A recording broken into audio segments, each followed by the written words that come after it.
Hello, in this video I'm going to show you how you can assign ringtone to contact on your Google Pixel 7a.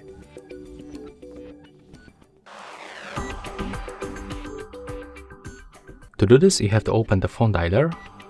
Next, you have to move to the contacts on the right bottom corner and then pick one of it. So click on it once. Next, move to the right upper corner and click on those three dots.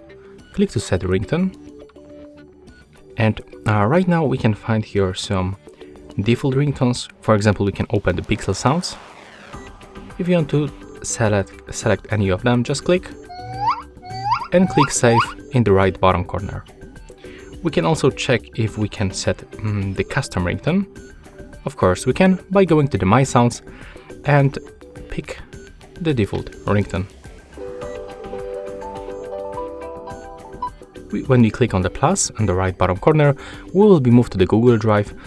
We can store right here. We can go to the downloads, open the recent files, or just go straight to the Google Drive, where we'll be able to find our files that we save or download to our device.